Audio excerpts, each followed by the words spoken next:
This is the draft season podcast. We are back. We are back. Great content out here to give y'all today. It is your boy Young Raz coming live from where I often do, Queens, New York. I'm here with my player partner Sean 5K. Talk to him.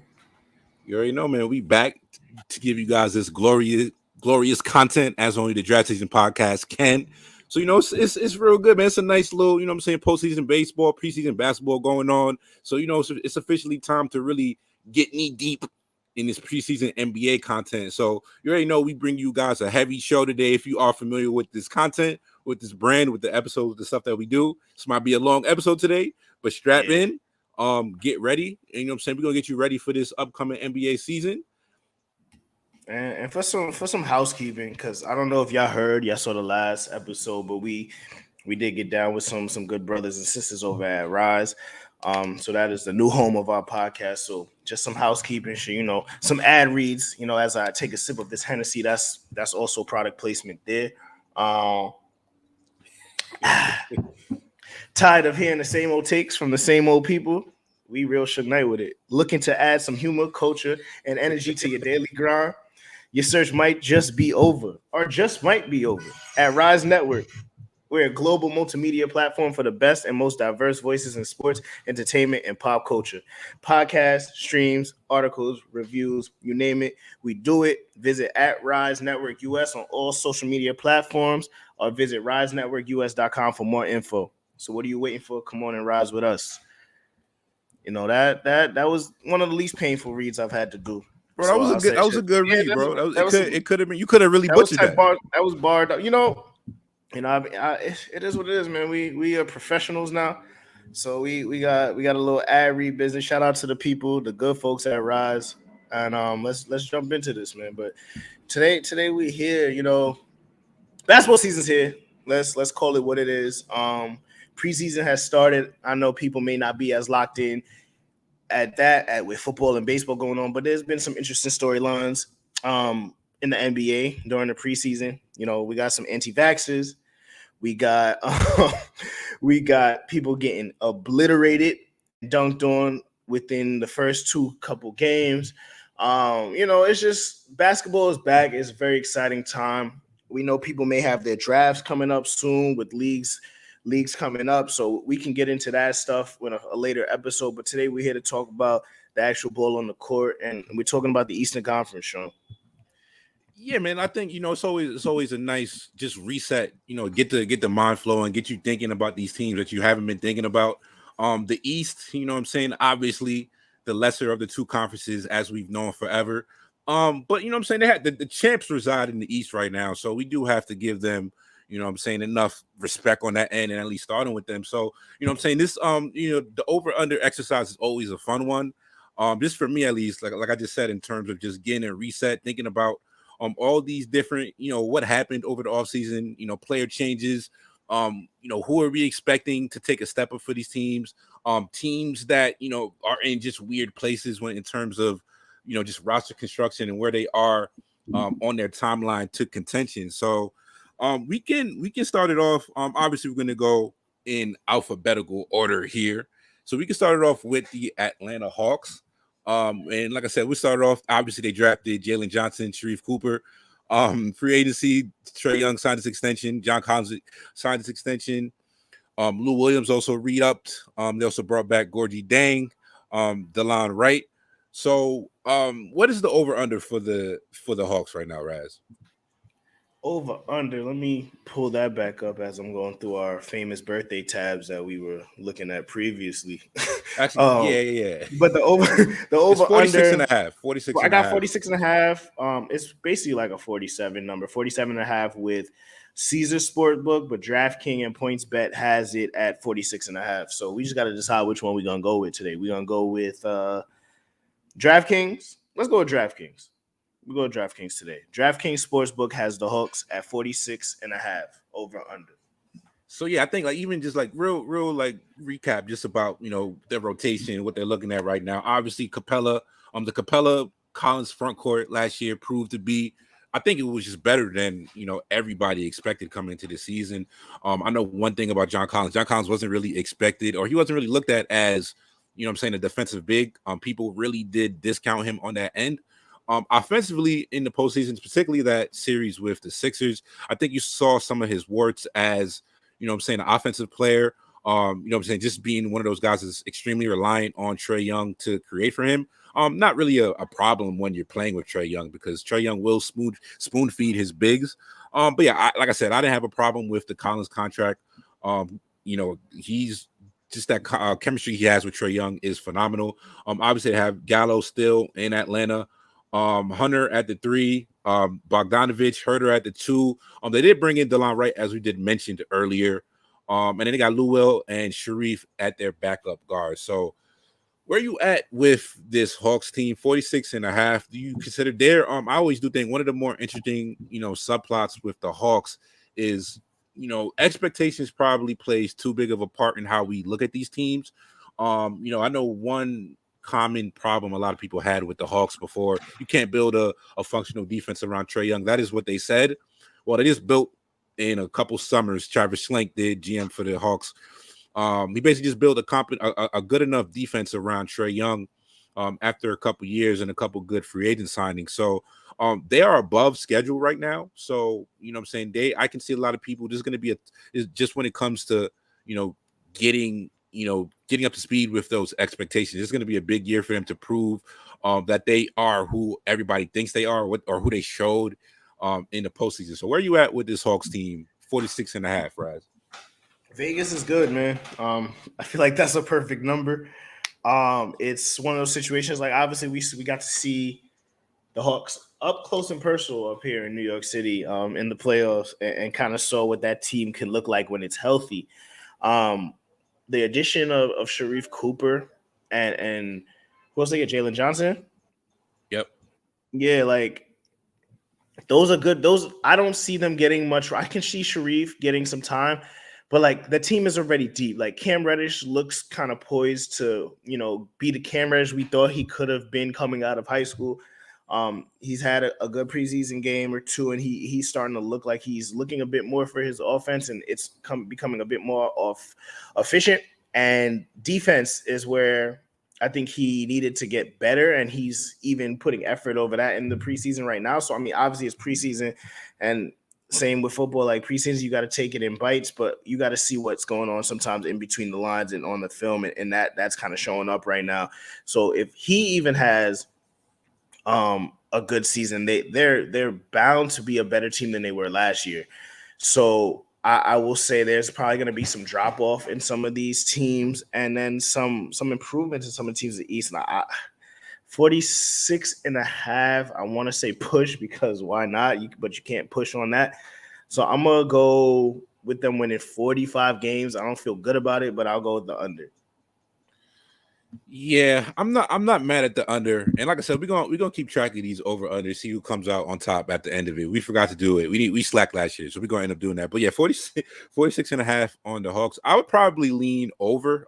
I think a lot of these guys, they're due for a lot of internal development. So I do see like even a full season from DeAndre Hunter, who, like I said, the kid played himself into, you know what I'm saying? Like, we could talk about our second year guys being most improved, but the jump that DeAndre Hunter made in that first half of last season before he got hurt, it was incredible. And, you know what I'm saying, he was looked at as one of these guys who definitely, like, the success he had in college was, like I said, you can't really take that away from him. You know what I'm saying? Virginia, they really were competitive, and, you know what I'm saying, just a great team with him, and he was a big part of that. Now, we talked about just the upside. He was looked at more of as a floor guy, but he's definitely the Mikal Bridges of this Hawks team. And I just think, like, defensively, what he's going to be able to do, you know, and just bother other guards. And like I said, the shot, he was shooting around 38% last year before he got hurt. And I think, you know what I'm saying, the improvements he made on that shot, I'm buying them. We'll see what else he has to, like, add to the offensive repertoire, but I'm not really doubting that. Even I think another part they're going to really improve on, DeLon Wright is, you know, he's one of those guys, we call him the steady work point guards. You know what I'm saying? He's Absolutely. not, there's nothing sexy about DeLon Wright, but he's going to give you even, and they have enough wings to where, like, it's going to be hard for him to play these type of roster combinations by Nate McMillan. But even, throwing out, DeLon Wright, Trae Young backcourts if you need to, I think even what DeLon Wright is going to give them compared to what they got from Rondo in that first half of last season, I even think that's another part that they're going to improve on. The Okongwu injury does hurt. He was awesome for them in the postseason. Yeah, so sure. I think that's going to be something to watch. You think it hurts them that much there? I mean, they have not enough for me to take the under. Gordon That's what I'm saying. Is serviceable enough, I think. He definitely, and if they have to go small, they definitely have the ability to go small with all those forwards on that team. Yeah, for sure. So next team on our list is the Boston Celtics. The Boston Celtics number is at, where do we have them here? They're at 45.5 wins. So Raz, you could just spit real quick on how you feeling about the 45.5 number for Boston. 45. That's one of those things, dude, because we have such, expectations for this core for the last couple of years, but it's like, are they playing Horford big minutes? Like, what's going on with that team? Is it not? Are we not unleashing the Time Lord? Is Jason Tatum the four? I mean, it comes down to what that coach is going to do in terms of a line. Like, it's a new coach. Could it be a new system? Is it going to be that situation in which Phil Jackson made whoever was coach his system? I don't see Brad Stevens doing that, but you never know, right? So it's like, there may be some growing pains with a new coach in town. I mean, they didn't get younger, really. They already have a pretty much young core, so like that's not an issue. I'm gonna go.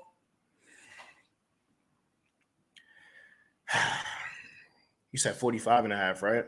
45.5. Yeah, I mean, bro, just to Ime Udoka, you know what I'm saying? He can't go home to Nia Long and just be out here running Brad Stevens like offensive play calls. Like, nah, bro. Like, I think he's his own man. So I think like I mean, I hope he's gonna be running his own thing. Somebody like Ime Udoka is somebody who I thought should have been hired like a couple years ago at least. So I'm happy for him to get this opportunity. Just running down real quick what the Celtics did this offseason. Obviously, they shipped Kemba Walker out of there. I kind of feel like they just got him out of there. The contract obviously is there, but I just feel like too many people, like I feel like even from within the organization, fans, media, I just feel like they was irked by him wearing Yankee hats frequently, you know what I'm saying, in the facility at press conferences. Can't tell me that was the part of the reason why they got rid of him. They also got rid of Tristan Thompson, who is in Sacramento now. Carson Edwards is on the Grizzlies now. Prayers up for Tristan Thompson, by the way. That's Sacramento is the equivalent of basketball graveyard. Yeah. They got also Evan Fournier is now, don't Google me, he is now on the Knicks. They also did lose Semi Ojeleye and Taco Fall. Not much going on in the draft. They did sign Enes Kanter and Dennis Schroeder. Al Horford, they picked up in the trade market. They also did pick up Josh Richardson, Bruno Fernando, and Juancho Hernan-Gomez. So real quick, just looking at their expected lineup. So it's looking like they might have Marcus Smart, Jaylen Brown, Aaron Nesmith, or Josh Richardson at the 3. Tatum and Horford. You mentioned Robert Williams. I saw a wonderful stat from I think I was listening to Sam Vecini's Game Theory podcast about Robert Williams, and I think he's only played over and I'm paraphrasing off the top of my head. I think the number was he only played over 28 minutes once last year. So like I said, we would love to see that step from him as a player, but I kind of think he's going to still be in that part-time in a part of a platoon in for that center position in Boston. So, and like I said, I think like numbers wise, impact wise, he probably still can do what he needs to do even without getting like I said, starters, you know what I'm saying, workload. I think he's in a similar position to where Mitch Robinson is going to be in right now, to where these guys they're not going to be expecting these guys to play 33 minutes per game. And for young bigs, you probably don't want them, especially if you have other serviceable big men to go out there and give you those good minutes. You probably don't want to overextend them. So yeah, 45.5. What was your read on that, Raz? After hearing all that, I'm going under. I'm going under. Yeah, I think this is a regular season team, man. I don't I think it's a over for me. Just off the top of my head, I don't feel great about it. Don't feel great about it at all. I think Jason Tatum is going to take another leap this year into like undisputed top 15, top 10 player in the league. I think a healthy Jaylen Brown just tested positive for COVID, so earlier today. So we'll see how long he is out with that. But let's say he is back and plays like at least like 95% of the season. I would still expect him playing at that all-star level. Marcus Smart, I think Marcus Smart is going to do what Marcus Smart does. He's one of those guys where like he's giving you 100% every game. He's not really, you don't got to worry about Marcus Smart taking games off. You know what I'm saying? The biggest loser of the all season, Dennis Schroeder. You know what I'm saying? I've never been a big he said he never saw a contract that big in front of his face though. So I mean, have we been slandering him for no reason? I don't know, man. But like I said, Raz, we sat here last year doing this show, and I was like, I don't know why Lakers fans are so excited about Dennis Schroeder. Now, if Dennis Schroeder is your second guard off the bench, I don't really think this is kind of where he should be. So it's just like, you know what I'm saying? Value is all arbitrary and it depends. So I actually do think in that role, and you know what I'm saying, playing besides guys like playing besides two wings who can get their own, that don't really need you to run the offense for them. And even another guy like Marcus Smart who can make up for some of his defensive shortcomings, even Summer League All-Star Peyton Pritchard as your third guard. I think the guard play is going to be serviceable enough for them. I'm a little like the wings outside of Tatum and Brown are kind of where I have some question marks. Romeo Langford, Aaron Nesmith. That's somebody I was so high out of in college too. Like, and Langford or Nesmith? Langford. Like it looks so bad now. When we bring up his name, like I mean, is there going to be a post this year? Like they're hoping on it. I mean, I think like you can't depend on that. You can't depend which on that. Seems what they're doing. Yeah, you can't depend on that. You can't depend on that. So like that's kind of the but I'm gonna take the over here on the Celtics. I think Tatum is too good. I think like I just mentioned earlier, expectations are a funny thing. So people are a little lower on the Celtics. Obviously, I don't think they are, you know what I'm saying, a contender if we're talking about winning like 2 or 3 playoff series, obviously not. But I think a lot of these problems that they're going to have are going to be playoff issues. And I think just in terms of like the late games, Tatum proved that, you know, put the ball in his hands when you need him. So I think 45.5. Yeah, this is the perfect number. Obviously, if any injuries, and they're probably falling underneath here, but I think Jason Tatum, you know, entering his prime. You know what I'm saying? If he is like I said, one of the best two-way players in the league. So I think there's enough, you know what I'm saying, just like value that they're going to be able to rely on and get past that. Yeah, 46 seems like a 46 win team to me. So yeah. You got the over. I've put it in the notes. We got the over. So yeah, next up on here we got the Brooklyn Nets. Brooklyn Nets. Obviously, we haven't talked about Kyrie Irving being a anti-vaxxer, just being you know what I'm saying, just a narcissist, and you know what I'm saying, just one of the guys who is definitely the best way to put it at this point. Yeah, he's a complete narcissist. You know what I'm saying? I like the respect for the thing with Kyrie goes back and forth because I can respect what he does as a man, and I could also see, you know, the errors in some of his ways. Like some of the stuff, it seems like he's just doing it just because he knows he can do it. But we're here to talk about basketball right now. We're not gonna you know what I'm saying, we're not gonna get too far in that. In the draft, like I said, we mentioned this on the shout out to the homie Scrit in the building. It was good, homie. What's up, bro? Yeah, like we did mention, Nets had one of my favorite drafts out of all these teams. Picked up Cam Thomas, pick 27, Day'Ron Sharpe, 29, Kessler Edwards, 49. They picked up, you know what I'm saying, the dude you would want to fight least in free agency, James Johnson. So you know, they're gonna need an enforcer, you know what I'm saying? Yeah, they definitely need one. You can't find a better enforcer than James Johnson. Patty Mills, the god. Such a big, like, that's a ridiculous pickup. That's just the rich getting richer. Patty Mills what he does was just kind of wasted on those Spurs teams because he was honestly their best perimeter threat when it comes to. You mean the recent Spurs team? Yes, Yeah. like he Okay. was. Okay. Yeah. Yes, like even like what was it, or post 2014, the last time that Spurs team won, you know what I'm saying? Patty Mills has basically been, their number one sniper from the outside, and they're over reliant on him. And Patty Mills always gonna get you a bucket, and he's always gonna get buckets in like quickly too. So, like I said, yeah, on this Nets team, like that's incredible, man. Like they don't really like I struggle to see like.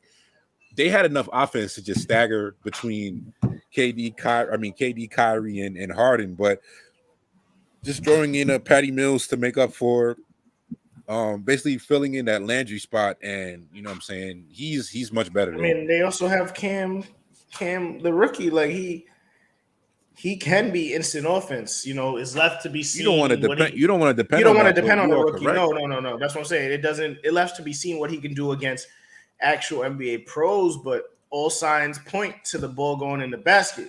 Yes, you don't want to. You don't want to. You definitely don't want to depend on it. So having him be the backup insurance to Patty Mills, I don't know how much better you can do than that. And then obviously you still have Blake Griffin and LaMarcus Aldridge that'll probably be rotating 10, 15 minutes a game. You get a fresh LaMarcus and a fresh Blake. If their goal is just to score and do nothing else, I mean, what can you do with that type of offensive talent on the team? And what's the number? 56 and a half? Yeah. I mean, that's kid glove. Oh, let's see. Soretta would love to see the Nets take the kid gloves off of Claxton. Yeah, we're going. Let's run down their depth chart real quick. So obviously, Kyrie, asterisk, Harden, Joe Harris, KD. Who they play at the 5 will be interesting. Obviously, like I said, Nick Claxton. I mean, defensively, he's ready. You know what I'm saying? I think you probably don't want to play him full time at the 5. He's still a little light in the ass. Light in the ass is definitely the proper way to look at it. But like I said, you can soak up a lot of those minutes. You know what I'm saying? They have a bunch of guys. Blake Griff at the 5, Millsap at the 5, LaMarcus at the 5. Did they get rid of Alize Johnson? I think they did. I don't think he's on this team. But yeah, 56 and a half. Obviously, they also picked up DeAndre Bembry. They still got Bruce Brown. This team just has all the pieces they need. One thing I will say, shout out to the mastermind beyond his team, Sean Marks. Like I just like from what he's done in the past. The Bruce Brown signing is one of them, to where it's just like, I feel like with some of these organizations and the general managers, they get in situations to where, you know what I'm saying, they can get the major pieces right, and it's real easy to figure out, you know what I'm saying, yeah, these guys are really talented. We'll get to Philly when we get to them, but Philly is who I think about when we just think about not putting the right pieces around those guys, you know what I'm saying? But like Sean Marks, and he's shown this over the last like 3 years, the 2019 Nets team, last year's Nets team, and this team, it just seems like he's really good at finding these, you know, the intermediate and the smaller pieces that you need that are super important to filling your roster out. Like he's proven to be really good at that. So I will say shout out to him on that. Blake Griffin was really good for this team as well, down the stretch. It's going to be interesting to see. Like, I think there might even be we might even get, you know what I'm saying, real good Blake. And not to say, like, obviously that's going to be, take that with a grain of salt. But I think, you know what I'm saying, considering his skill set, considering how good he is at handling the ball, and he has I never thought Blake Griffin really got credit for his basketball IQ. But he's really, like, he knows exactly how to play between those guys. And that's not necessarily for everybody. So, before we do, 56 and a half is the number for this Nets team. But if we just, like, obviously, we could talk about, like, Kyrie not playing. But if you just had to pick, like, biggest concerns for this Nets team, biggest problems that you would foresee, obviously not saying health. But what do you think? Obviously not saying health. Or availability, yeah. Defense, right? I think defense is always going to be that issue for me. But like the thing is, this team has the potential to score so much that defense sometimes isn't an issue, right? Like if you're gonna get into a shootout with the Nets, probably 8 or 9 times out of 10, you're gonna lose that. So it's like I think the division is gonna be a big part of this. Sneakily, the Atlantic Division is one of the best divisions in basketball. Think about it. I said sneakily. Well, obviously, if the Sixers ever get whole again, the Celtics are gonna. You said the Celtics. You have the Celtics over already, so they're gonna win 46 games, 47 games. The Sixers should probably be right around there with just Embiid off the strength. I'm mad at it. Crazier takes have been let off on this podcast. The Knicks, in theory, are going to be a good team too, right? So it's just like, or a tough team at least. Like they might not replicate what they did last year in terms of 4 seed or something like that. But if you're looking at a division where four teams can possibly make the playoffs, like that's a tough division. So I think there might be some nights within this division where there's going to be some dogfights. I think that's what it comes down to. And when you're looking at numbers this high, how many of these division games are going to impact their losses and they take away from wins that they would have had otherwise? And but like this is stop you there because this is kind of my thing.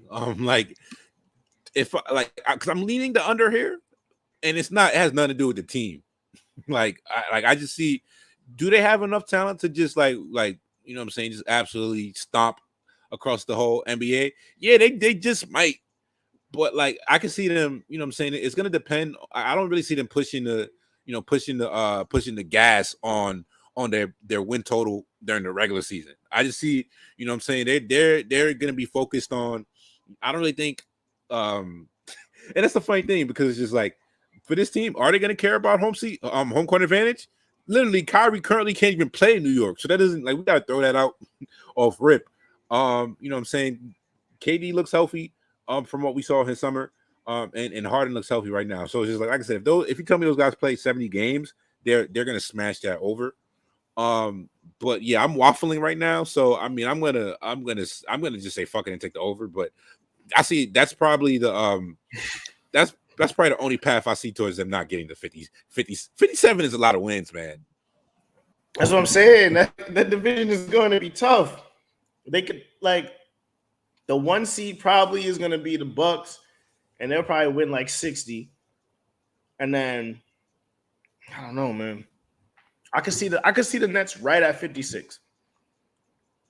Right at 56. You going over or under on that? I gotta sprinkle over in there, bro. Yeah, so we agreed on that one. All right, cool. So we on to the next teams. The Charlotte JV Hornets. Yeah. 6:30 tip-off time on NBA League Pass every Tuesday, Wednesday, and Thursday. Man, the Hornets is great. Great happy hour TV. So yeah, we're going real quick, just recapping their offseason. Players lost in free agent or just lost during the summer. Malik Monk took his talents to LA. Cody Zeller is now on the Trailblazers. Devontae Graham was shipped off to New Orleans. Players they brought in, obviously they drafted Book Knight. Shout out to homie Drew. I saw that dunk last night. You are insufferable, bro. Kai Jones. It's just a fucking dunk. He made it seem with like the Book Knight. Kai Jones, number 19 in the draft. JT Thor didn't look too bad last night either. Scotty Lewis, 56. They picked up Ish Smith and Kelly Oubre. And they also did trade for Mason Plumlee and Wes Iwundu from the Magic. So the over-under for Charlotte is 37.5. Just running down their depth chart real quick. Obviously, they got LaMelo at the point. Terry, Big Blood, Rozier at the 2. Gordon Hayward at the 3. PJ, Renner, Washington, Free PJ at the 4. Mason Plumlee at the 5. Ish, Book Knight, Oubre, Miles Bridges, Vernon Carey. The best rapper in the league, by the way. The best, hands down. Best rapper in the league. So where you at on this team, talent wise? And where they at? 37.5 is a modest number. Yeah. They were around there last season.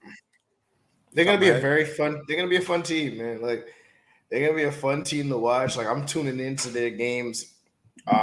Gordon Hayward health plays a part in all of this because if they have just his presence on the court, like he's still good at basketball when he's on the court. Like He won I 33 games last year, for the record. Yeah, 33 this will be a and what four-game is improvement, four four and a game half game improvement. improvement, assuming LaMelo stays healthy because he did miss games last year. I can see them right at 30. Yeah, let's go. I'm going with the over. I'm gonna go with the over. Yeah, I just think for this team, I mean, for what they got last year, Mason Plumlee is an upgrade for them, which is like it's yuck, but it is what it is. Yeah, like I said, I think it's gonna be real interesting to what they see. Like, are they gonna unleash the Miles and PJ Washington 4-5 combination as a closing lineup? I can understand you not wanting to start with that team, or starting with that lineup and that pair. Yeah. But I just think in terms of like that's something. If I made a list of like 5-man lineups, I'd be most interested in seeing how they play. Yeah, that lineup of LaMelo, Rozier, Hayward, PJ, and or Miles and PJ at the 4-5, they're going to be able to do a lot. They're going to be able to basically, move their feet on the perimeter, switch everything. They're going to be able. They're going to be shooting from basically every position on the court. Miles Bridges took his second half leap as a player. And that's another thing. It's going to be real interesting to see. I think I would be interested to see maybe not full off, backup point minutes from Miles, but I think like even one of the things that always had me, pretty enamored with Miles' skill set is he wasn't just one of these 3-and-D guys. He just wasn't the D. Like I said, I think Miles shot at Michigan State. He proved he could shoot at Michigan State. That wasn't really a question for me. Yeah. You know what I'm saying? The defense, like he just athletically, you knew the guy was somebody who you could rely on to be a good defender. The passing though with Miles was always something that, what I'm saying, he made a lot of real good reads, and what I'm saying, just exploring that on that second unit team. Like I said, this Miles is somebody they're gonna have to make minutes for. So 37 and a half. Yeah, I think I like the over for the 37 and a half as well. I just think, like I said, I think this team, a midseason, center, just improvement on the trade market. If they could get that, I think, what I'm saying, that would make me feel a lot stronger about this. But yeah, 4-win improvement, full health from Hayward and LaMelo, I think that'd be enough to get them to 38 wins. A line. I'm also rooting for them, so I would like to see a little improvement. I don't think they're good enough to. I think the East has gotten better, but I don't know if they're good enough to make that type of jump. But I mean, it's left to be seen. If they do, regardless, like we're good on our over anyway. Like if they're making a playoff jump. Yep. So I think next team on here, we can fly through this one real quick. One of the more interesting off seasons for any team. So it's gonna be interesting to see the on-court product and how actually they start meshing together. So the Chicago Bulls, we get real quick just to run over who they picked up, who they lost over the offseason. Obviously, they lost the Swedish sniper Laurie Markkinen to the Cavs. They also lost. I said Swedish. He's from Finland. I'm bugging. They also lost Al-Farouq Aminu on the Spurs. The God himself, Thaddeus Young. Daniel Theis, Garrett Temple, Thomas Satoransky are who they lost. They picked up your man Ayu in the draft, pick 38. And free agency, they also signed Alex Caruso, Tony Bradley, and a couple signing trades for Lonzo Ball, DeMar DeRozan, and Derek Jones Jr. So pretty interesting team to see where they are going to be at. The over-under is set for 41 and a half. So 42 wins for this Bulls team. Where are you at? They won 31 last year, so it'd be a full 10-game improvement. 10-game improvement. It's a lot of games to jump.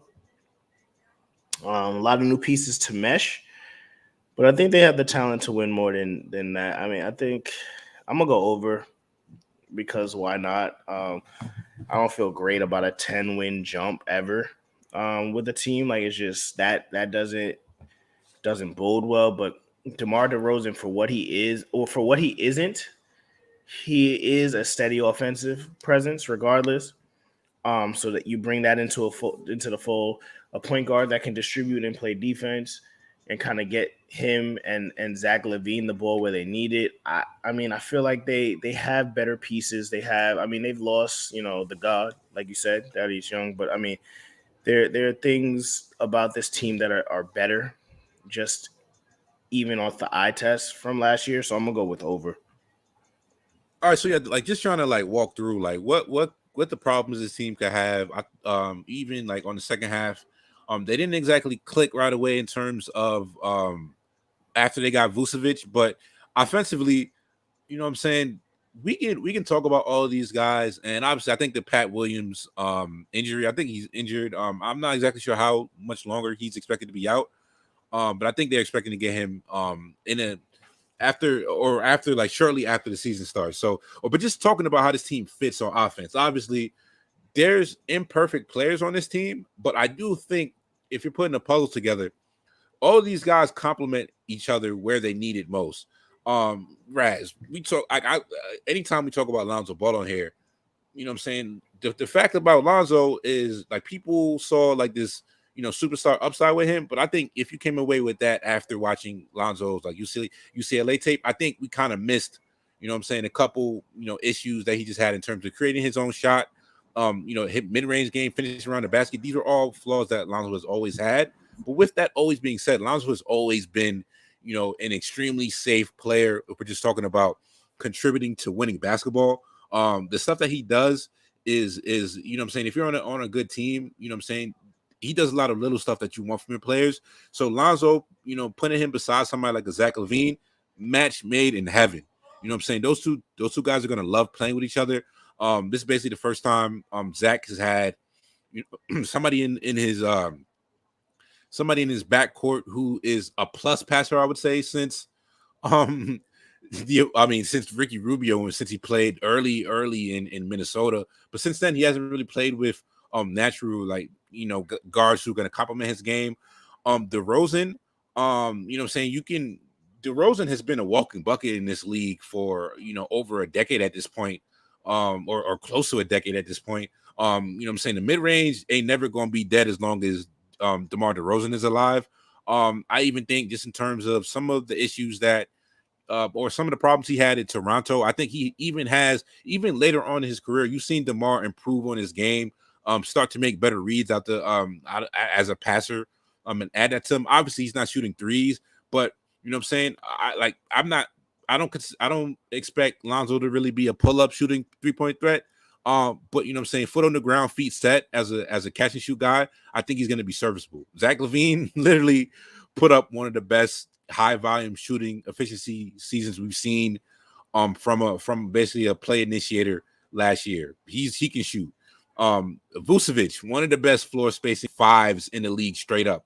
Like he might just be Cat is number one, but like I don't think you get without like just scraping, the remnants of my brain right now. Vucevic is definitely in that top 3, top 4 if we're just talking about like floor spacing 5. So he's another guy who like I just think that piece fits. We could make fun about the Sports Illustrated, you know what I'm saying? They like who's Sports Illustrated favorite player or the person they mention the most on their social media interactions, Alex Caruso. We could make jokes about Caruso. Caruso lock up defensively, bro. Like Caruso getting dudes' ass when it comes to playing defense. Caruso's a player that has the instant capability to become your fan base's favorite player on a daily night. Like any place he's gonna go, he's gonna have the affinity of the fans because he plays hard and he's a decent offensive piece. But on the decent offensive piece. But on the defensive end, that's where he can make his money. Yeah, so I think like I said, this team just fit.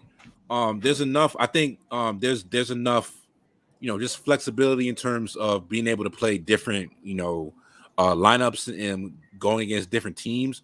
I think Troy Brown Jr. I mean, the wing defense besides DeMar and LaVine. If we're gonna walk through some troubles that this team could have, yeah, like I said, the wings not necessarily the greatest. Like DeMar's never been the greatest defender. I think Zach has improved as a defender over these past couple of years, but I wouldn't call him a plus defender by any means. Vucevic, you know what I'm saying? He's slow of foot on defense, so that always gets him in precarious situations. But you know what I'm saying? You got and I think Lonzo and Caruso are gonna be able to do enough. I prefer Lonzo as an off-ball guy. So you know what I'm saying? It's gonna be interesting to see how those lineups are played. You could throw Lonzo on point of attack defenders, but I don't think that's what he does best on defense. I think, in that off-ball havoc role, that's kind of where he plays best. So I think, you know what I'm saying, the wings, the defensive wings coming off the bench, Troy Brown Jr. and Derrick Jones Jr., they're going to be depending a lot on those two guys to bring the defense off the bench.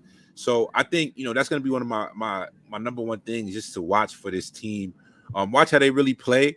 If those guys are giving you solid defense, I do think. But yeah, 41.5, I got to take the over on that. Yeah, I mean, it's a no-brainer, I think, in terms of, Vegas put the number for a reason, I guess. So maybe they know better than us, but I gotta lean over. Yep. All right. So next team, we go real quick on them. The Cleveland Cavaliers. Their over/under is at 27.5 wins. Well, they did get Denzel Valentine, so things may look up. Real quick, I'm gonna try and fly through this one. Evan Mobley, 3, obviously. They signed my guy to Fro, Jared Allen, to his extension. They picked up Ricky Rubio, Lauri Markkanen. Shipped off Taurean Prince to Minnesota. Shipped off Larry Nance Jr. To the Blazers. Real quick, taking a look at their depth chart. Obviously, you got the Sexland backcourt. That we thought was doomed. I mean, who said it still might be? I didn't say that. No, I mean that's all reports were saying that they were trying to trade him. Oh yeah, we'll like I said, I think what happens with Colin Sexton this year, contract wise, that's one of the is he going to be available mid-season at the deadline? That remains to be seen. But we got at least another half season of Darius of Garland and Sexton. Isaac Okoro, and then obviously I think they're gonna run with Mobley and Allen at the 4. I don't know, they still have Kevin Love on this team. What do you just make of talent wise? Obviously this team has been in the shitter since Bron dipped.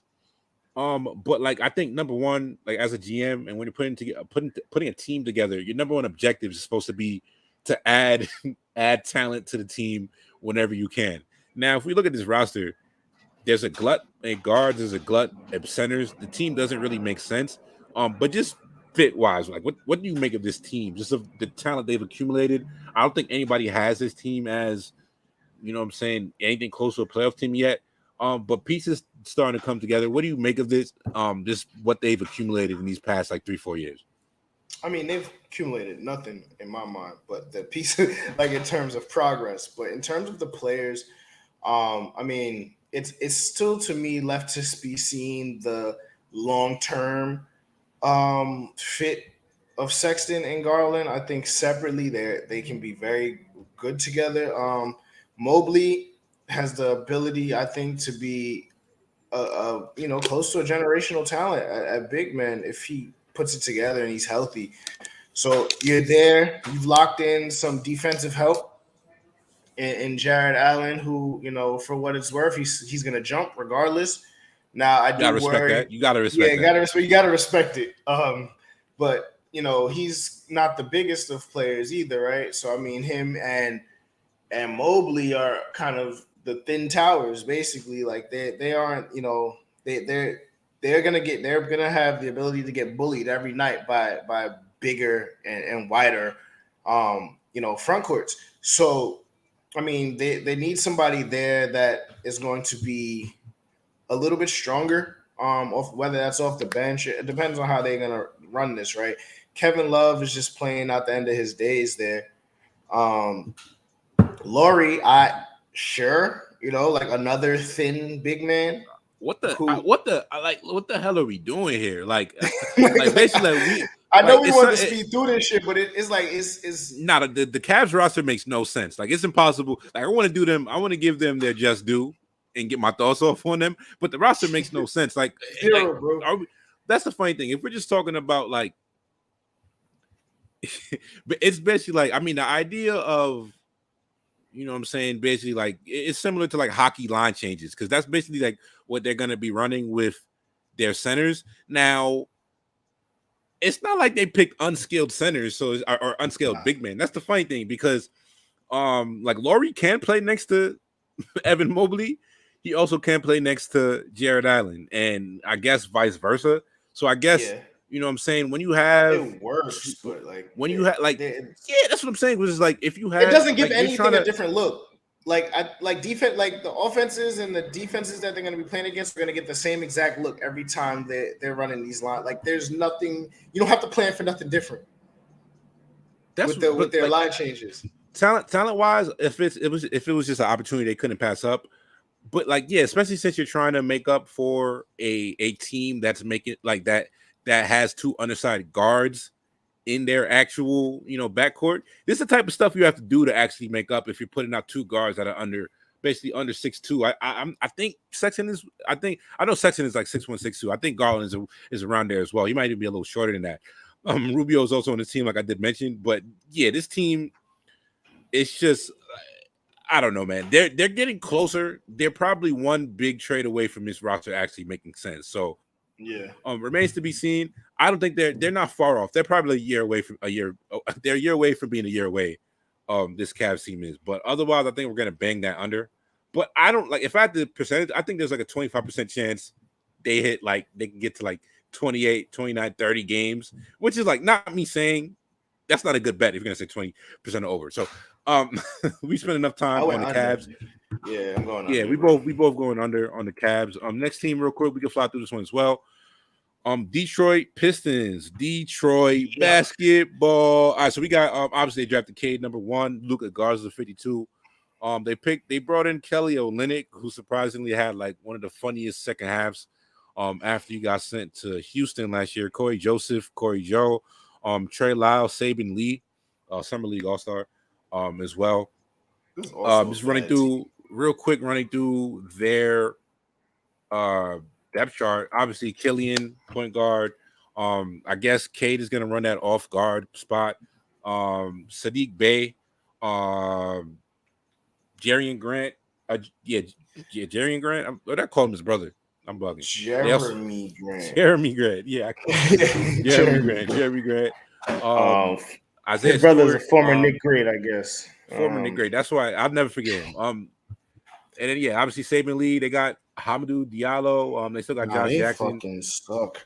So yes, that number no is 24 players, by the way. and a half.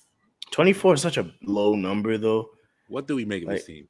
24. We don't make anything of this team. Killian has yet to show anything, and I'm a big Killian guy, and I think he has the potential. But hopefully Cade helps him unlock it. Cade is Cade. Cade's gonna be good. But you know, he's not going to be generational at this point to bring them up. He's no Bron. He's no like Melo coming out. He's none of these guys. So it's like, I don't know how much he can drag this team with him, or if he can at all. Sadiq Bey, it's a good piece, a good young piece. Jeremy Grant really took off scoring wise last year. After I guess he went and got his bag and he went and got that expanded role. Probably should have stayed with the Nuggets. That would have. Playing with Jokic is never. I don't think he's losing sleep. He's not losing. I think he's not well losing at night. sleep. I think Jeremy. Would you rather be in Detroit or Denver? Keep it a stack. No, hey, shout out to our Detroit. Money to save. Family, you know. Shout out to the Rise Network, all of that. In the building. Would I rather be in Detroit or Denver? Denver easily. Now he got $100 million in his account. Why he probably wouldn't feel that way? I think the money was the same. The money was the same. Yeah, but he still it was his decision. That's what I'm saying. He's probably sleeping well at night. You know what I'm saying? He wanted his shots. You know what I'm saying? So you gotta respect the man for knowing. Jokic can pass the shit though.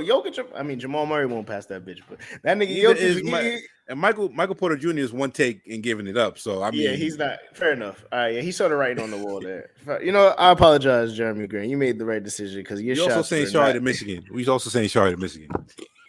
I'm saying sorry to the Raj Network. I ain't saying sorry to Michigan. Yeah. All right. So yeah, 24 and a half. I mean, I feel like they'll win 25 games. Yeah. I mean, it's probably. I'm But it's going to very under. possible they win. It's very possible they win 15. So it's like, is Cade and Yeah. I Jeremy mean, enough I'm to get gonna you say my 30 praise wins? for. No. I'm right. I'm saying 100 million with summers off sounds nice. You know what I'm saying? It's not bad at all. It's, Not bad at all. But yeah, I don't know what else. I mean, I'm going under, bro. There's nothing to talk about. what would you give me a quick Cade season stat line projection right now. Percentages included. 16.5, 7 and 5.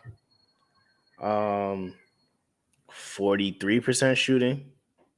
Probably about 37 from 3. And probably about 79, 80% from the line. I think Cade and Jalen Green are averaging 20 this year. You think so, bro? Yeah, bro. Yeah. Who else is? So he's the best. Nobody else on that team can get their own basket like he can. So he getting whatever he wants. And I know, like that's the funny thing about Cade, because I think Cade's a great passer. Now, Yeah, people like his passing is kind of his.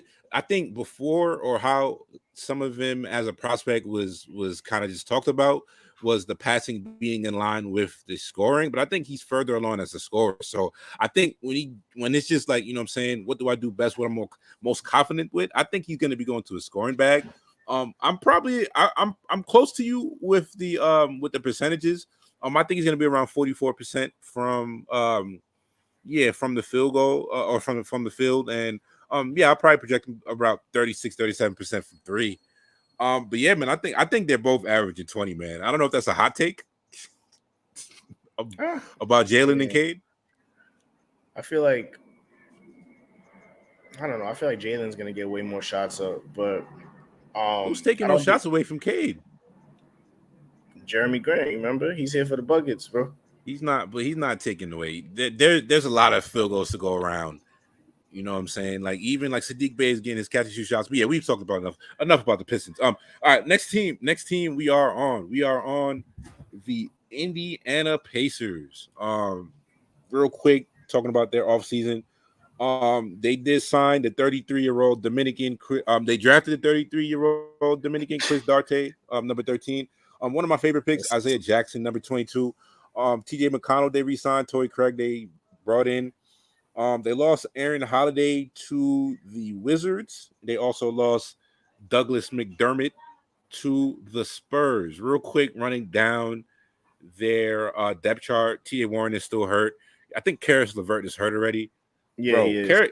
Karis LeVert got the wildest injury, just history. Like, and that's the funny thing, because you won't hear anybody like. There's people. You can usually find somebody slandering about any basketball player at any time. You won't really find many people who got a problem with Karis LeVert.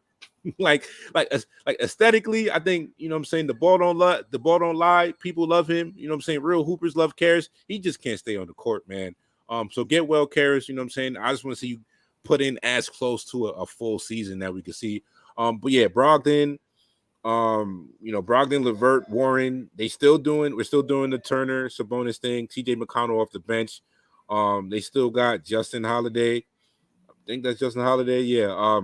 Yeah. My guy, Goja, they still got and then they also do have Jeremy Lamb on this team. So yeah, the Pacers. What's the number? The Pacers are at 42.5. Thoughts on this team, Raz? I'm gonna take the under. I hate this team. Really good roster, man. This is a really I good hate this roster. team though, but they're never gonna be healthy. Like that's the thing. Like none of them are gonna be healthy ever at the same time. Like they should. In theory, they have the talent to be better. Brogdon that's just a steady point guard. Yeah, I'm going under, bro.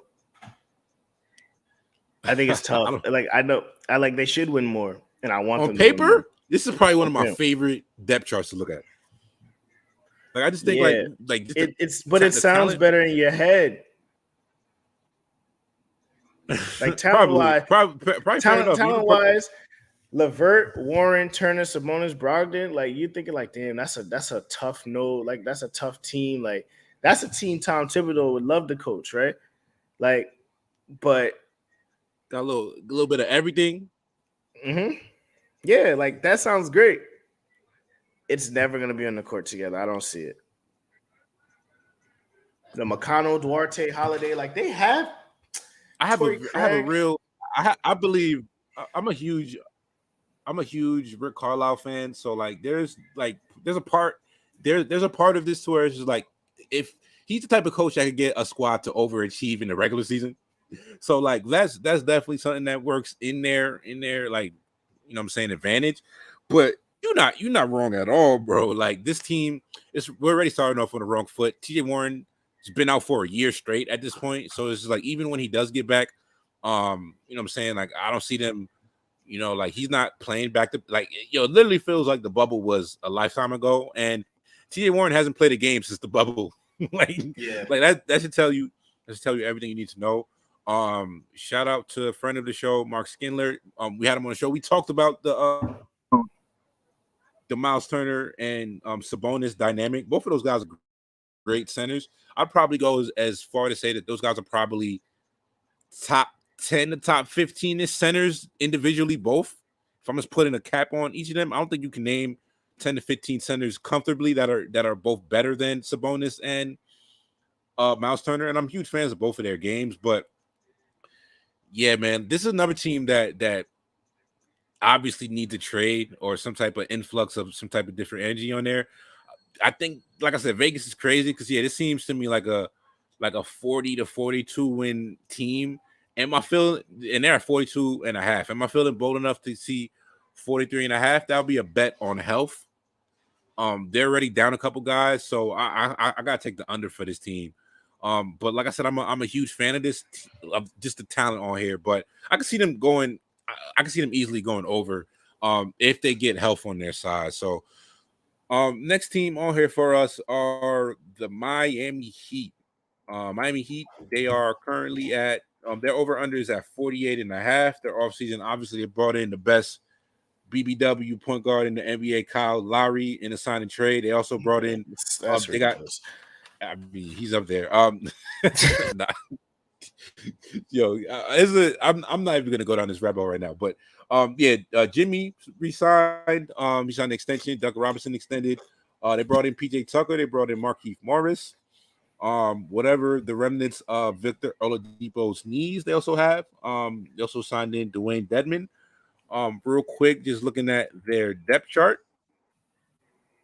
Obviously they have Lowry at the 1, Duncan Robinson at the 2, Jimmy at the 3, PJ Tucker at the 4, Bam at the 5, Oladipo Hero. Nice. I mean, on paper, that's a real nice, second unit guards to have. And then, like I said, Markieff, Dedman. What do you make of this team? 48 and a half. So basically, they're going to be around 50 wins for them to hit this number. So what do you make just of this roster in general?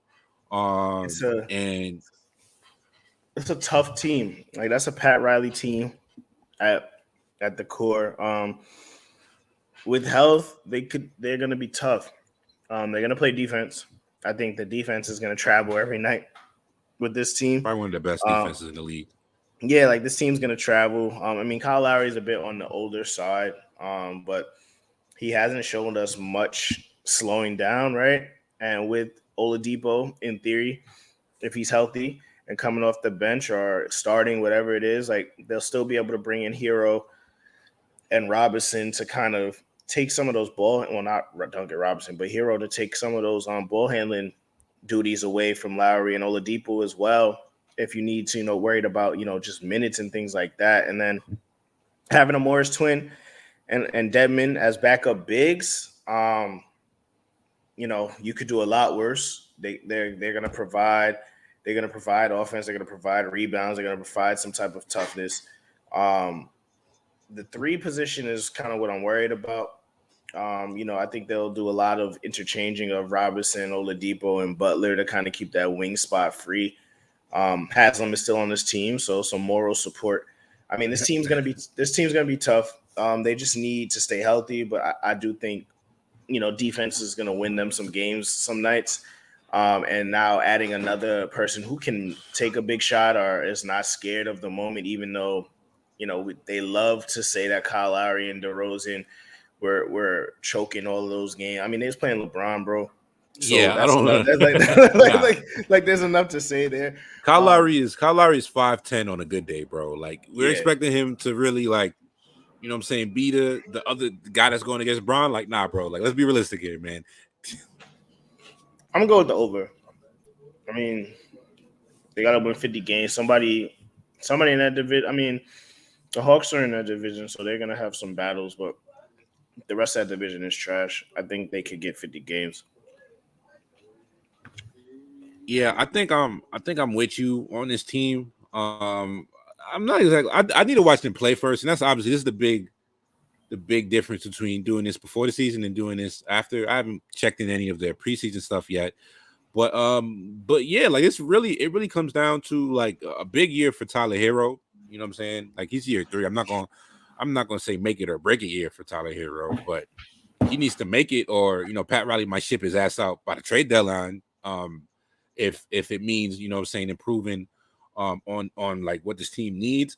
Yeah, I think PJ Tucker just gives the team a really what he did for the Bucks last year, like that's going to translate. Like I think heat culture is definitely a thing on that end. So 48.5. Yeah, I think I think just the combination of Lowry, Bam, and Adebayo. That's Lowry, Jimmy, and Adebayo.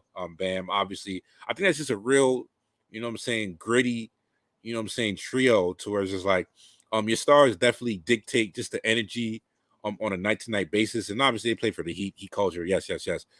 But yeah, those guys are gonna bring it. And like I said, defensively, we know between that and Spo, even though I'm in between on how I feel about them, I do think I think Spo's gonna get this team to 50 wins in the regular season. I just kind of see I think they would need the injury bug to really bite them to not hit that 50. Yeah, I mean, Spo, they're gonna be well coached. They're gonna play defense. I don't see an issue with hitting over there. All right, so next team, we got the champs in the building. We have the Milwaukee Bucks. Real quick on this one. Lost PJ Tucker, obviously. Who they brought in? Yeah, they didn't really do much this offseason, to be honest. They ain't not really much here to go on for them. 54.5 is their number. Yeah, obviously, Drew, Dr. DiVincenzo when he gets healthy. They picked up Rodney Hood. I did forget about that. Middleton, Giannis, obviously, Lopez, George Hill off the bench. Yeah, this what is it? What's the number? You said 54.5, right? 54.5. Yeah. I'm going. I don't know if you have any much to say on that one. No, they're running it back. Giannis, bro. That's probably a Giannis MVP number too. Yeah, I could see it again. That would definitely put him as the second best power forward of all time. That's what the streets would say after some shit like that. Rapidly approaching that territory with Giannis.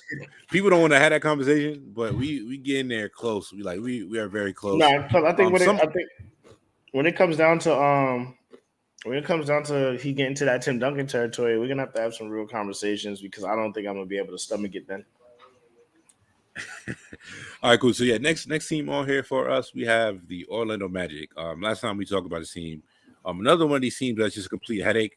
26 point guards per yeah, just just confusing the living hell out of every normal basketball viewer. So the number is 22 and a half. 22.5. Real quick, let's take a look at their depth chart. That's such a bad number. Obviously, Jalen Suggs was sent to purgatory. Fultz is still rehabbing. So behind them they got Cole Anthony, obviously. The other guards, Gary Harris and Jalen Suggs. They also have Michael Carter Williams, just taking up space on the wings.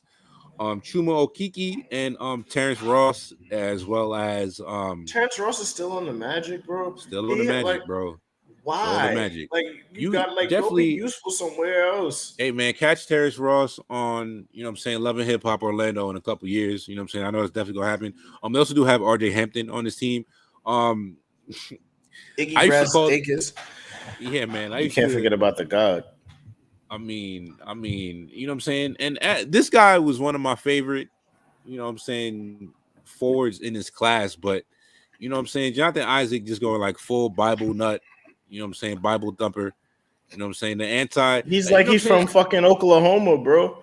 Like shout out to Oklahoma too, because y'all showed me love when I was out there. Great, great barbecue. But he's acting like he's from a Bible Belt state. Like first, fuck Jonathan Isaac, man. I gave you a lot of credit, man. You one of my favorite players. Bro, I Shout out to bang Florida the drum State. for him, man.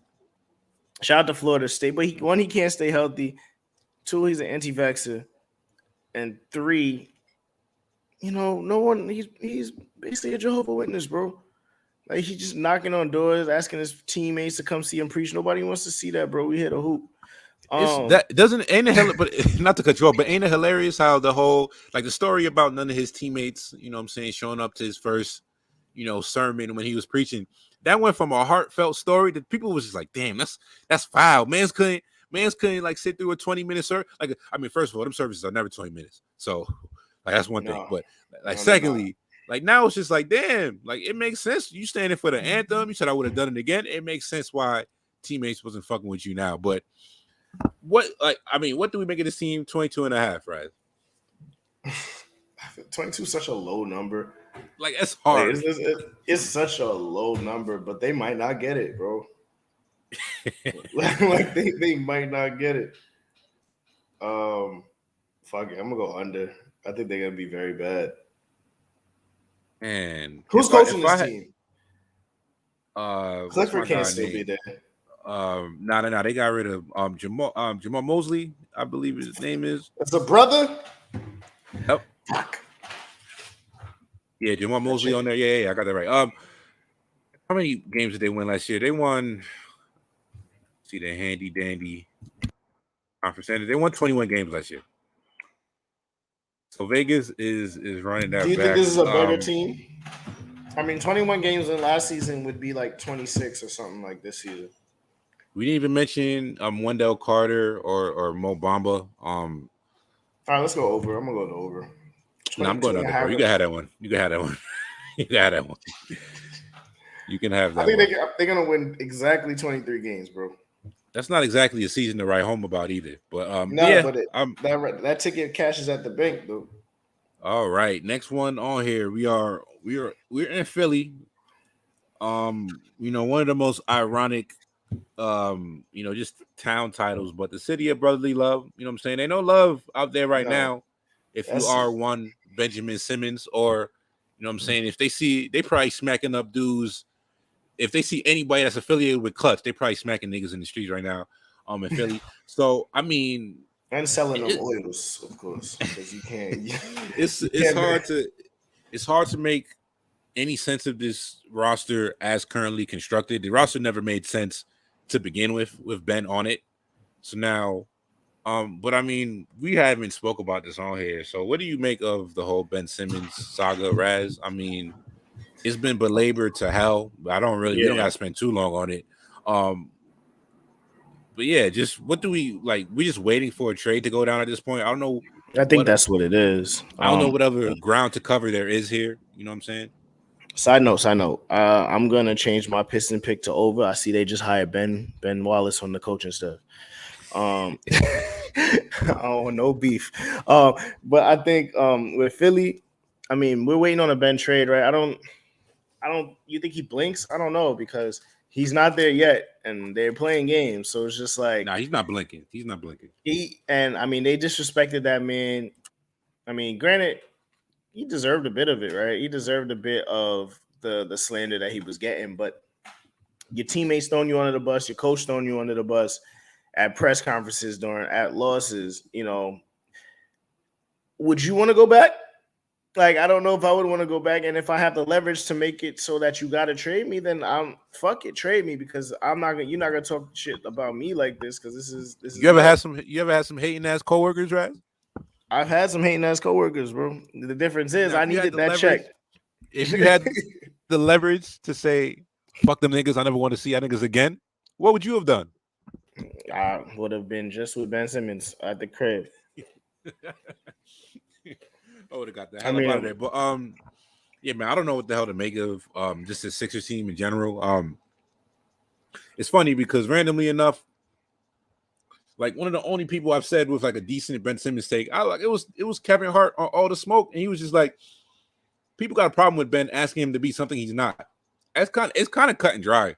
Like it's like, bro, if you draft a kid number one and he comes back, he gives you second in all defensive voting, 3 All-Star years in a row. Usually, just off of what he gave you in the past, people will be like, we could live with that. But and this is not to carry the water for Ben, but like people talk about him like he's a bum. That's how the complete summer's been. Just in terms of the Ben discourse. But yeah, real quick, just in terms of we could go through their depth chart real quick. Seth Curry, obviously Maxi Springer, Grant Riller. Shout out to Grant Riller. They did pick him up. Nice little two-way contract. Seth Curry at the 2. They also do have Shake Milton, Isaiah Joe, Denny Green, Thibault, Korkmaz at the 3, and then they got Tobias Niang, George Niang, Iowa State product. Anthony Tolliver is still in the league. I did not know that. Shout to that. Good for him, bro. Good for him. He's probably like he's taking the the Jared Dudley Memorial end of bench, veteran presence award. But Embiid and Drummond and then Paul Reed, another fucking summer league all-star. So I mean, how do you make it this team? And the number is at 50.5 wins right now. Do you think let's say they don't play without Ben? How many wins do you think this team could win without Ben? And let's just say everybody else is healthy. Let's say Ben sits out for the year and they don't get anybody for him. Ben sits out. I think they win about Embiid's healthy the whole year. I think they can win about 48 games. Seems high. Well, you think so? I mean, Embiid's that good, bro. I'm not doubting if Embiid is that good. I'm just doubting if he was. There's a lot of like in terms of like the facilitation that Ben does on that team, which is like you can act like it's not a huge part of it, and obviously that's the caveat of Ben sitting out the season, which they probably get somebody, that'll be able to handle the ball and run the show for them a little more, obviously. But yeah, without Ben, at least they'd probably be in that territory. But I don't know, man. Like I said, it remains to be seen. We wouldn't advise anybody to bet on that number. No, I wouldn't. Yeah, what's the number right now? What was that? 48.5? 48.5 is what they're at actually, right now. Actually, 50. Actually, it's 50.5. 50.5. Mm-hmm. I'll go under. I mean, I have to, right? It could come back to. Yeah, I'm taking the under on that. God. So I'm watching Bad Football on the screen. Is Howard versus Morgan State. Just trying to show some love. Nah, Soretta, I can't bet that. I don't think they're gonna be good enough. Yeah. Nah, I mean, part of this is just it's not even me being a hater on Embiid. You know what I'm saying? I just got to see him do that first. Like he was in the MVP. He know Jokic last year. That's what I'm saying. Like one thing Embiid is to this day is still, his reads out of, post, like he still misses guys that are directly in his line of sight that you should be able to see that are wide open. He still has some of the slowest reaction time out of the post. That would make it tough for me to really, I think what he does defensively, his scoring load, I can see him taking another leap as a shooter this year as well.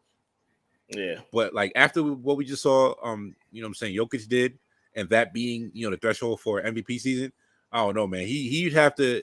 He would have to basically put on a, defensive player of the year show, which he's capable of. So you know what I'm saying.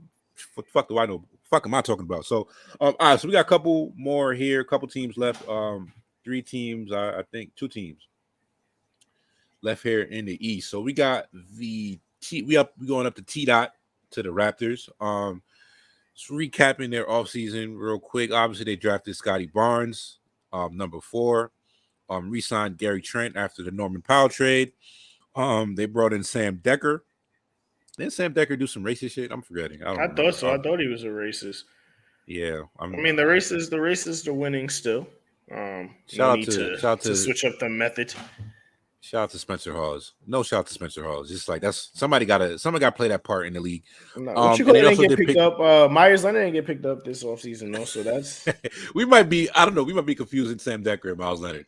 I think they both did some. I think they both did some racist shit. I think we're accurate on both. Shit. Yeah. And the Heat. I mean, not the Heat, but the Raptors also did pick up Goran Dragic and Precious Achua from the Heatles. Real quick, looking at Toronto's depth chart. Obviously, Fred VanVleet at the 1, Gary Trent Jr. at the 2 guard, OG Anunoby at the 3. Siakam would be there 4. Still recovering from shoulder injury, I believe. Kem Birch is their center. Chris Boucher obviously backing it up. Achua would be their 3rd center. And then then obviously behind Dragic, they got my guy Malachi Flynn. So the number for Toronto is currently at 35.5. What do you make of this team? What do you make of that number, Raz? It's a pretty good one. Pretty good number. They lost Kyle Lowry. I love Scotty Barnes. I don't know the type of impact he's gonna make as a rookie. 35 and a half. Like, I have them between 34 and 37, and Vegas is like right in the middle of that shit. Everybody can't go under. I think I still might go with the under, though. I'm gonna go with the under there. I just don't think, like, I love Fred. I love some of the pit players on this team individually. I just don't think they have enough. I mean, Siakam could take a big lead this year and get them above that, right? But that's left to be seen. I'm gonna go with the under. Yeah, like I think I feel like all signs point towards the under right now, but I kind of just don't. I think as currently constructed, if they're getting full seasons out of these guys, and let's just say Siakam comes back and plays like 80% of the season or 75 to 80% of the season, that could change it. And that definitely, like, by the time he gets back, that could really put them in behind the 8 ball. But I don't know, man. There's that lineup is not bad. I think I think Precious Achua, I think the kid is talented, especially as a rim protector. I think I saw pretty good signs from him in summer league. So if he took another step, and they got, respectable center play, out of them, I think OG Anunoby, I think he's one of the most underrated players in the league. I think people are gonna really put an extra level on respect for him. I think people know he could play defense, but I don't really think people understood the improvement level that he was showcasing last season before his injury. Gary Trent Jr. did not play well for the Raptors after the deal, but I think he's a solid player. I think he's going to be all right. It was like 20 games for short sample. I think, the offseason to get ready. And then there's Nick Nurse. I think a lot of times with these numbers, and particularly with, these teams that end up close to these like over unders, and it's like, all right, does Nick Nurse seem like the type to really sit through and start sitting guys and start tanking and sit through that? It doesn't really seem to be like the Raptors MO, and they just kind of seem like one of these teams that consistently overachieves. And obviously that was with the Lowry team, and I'm a big Fred VanVleet fan. But yeah, I don't know. Like I said, I think Vegas hit that number completely. But yeah, no Siakam to start the season. I think they're gonna end up around that 34 to 37 win echelon. So I'll probably bang the under for the Raptors. Under it is. I mean, it's just I don't know, man. They have talent, but it's gonna. I think the East is gonna be a lot tougher than people think this year. It's not the West, of course. Like the West is loaded, but I think the East, like those division battles, I think they're the worst team in the Atlantic. So I mean, how much could they actually win? You know what I'm saying in terms of a game, in terms of game totals. What happened? We definitely skipped over the Knicks. Yeah, we definitely skipped over the Knicks. I thought you were saving them for last. Might as well. I mean, I have the Wizards in front of me, so we'll finish off with the Knicks. All right, so Wizards. The Wizards number is currently at where are they at? I'm taking the under. 34 and a half. 34 and a half for the Wizards. Obviously, their offseason draft. They got Kuzma. They got Kyle Kuzma. They drafted Corey Kispert 15, Isaiah Todd 31st. They brought in Kyle Kuzma. They brought in Montrezl Harrell. They brought in Aaron Holiday. They brought in Spencer Dinwiddie. I will say Montrez has done a great job in living in great cities in his NBA career. Like Houston. Where's he been at? Houston, LA, Chocolate City. LA twice because he did the Clippers Lakers thing and then now he in Chocolate City. Worst decisions to be made, Montrez, for sure. Hey man, it's definitely an upgrade over Kentucky, I would suppose. But yeah, we gotta stop shitting on these cities, man. I'll be feeling bad. I'm like, bro. Shout out to Kentucky if you listen to us, man. If we got listeners in any of these states, I'm rocking with y'all, man. But yeah, man. So this number, like I did mention, is 34 and a half. Raz, you said you're taking the under. Yeah. I believe in Bradley Beal. Now, I mean, him being a lunatic doesn't help. Because yeah, if he misses 10 games with COVID, you could kiss that over goodbye. But like we can't say that they didn't improve this roster though.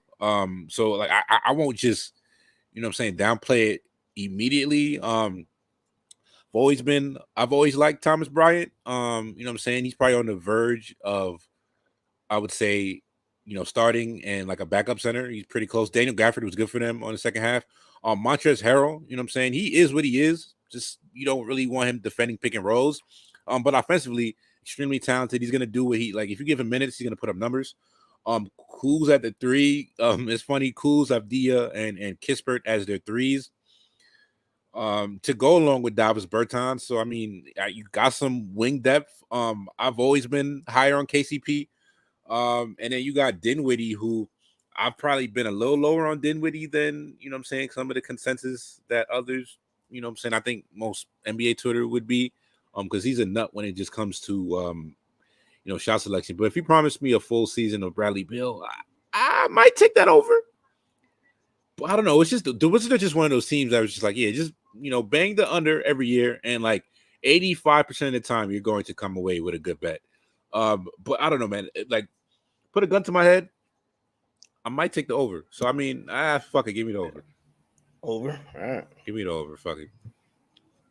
And the New York Knickerbockers, 41 and a half for the Knicks. And how many they won this year? They won 41 this year, right? I would have to pull that number up real quick. I think they won 41 this year in the shortest season. Yeah, they won 41 and 31. Yeah, so short season, they won 41. In theory, the roster has gotten better. Just at least more balanced and more people that can create a shot off the dribble for themselves. Point guard play, we would say, has improved. Elfrid Payton is no longer the starter.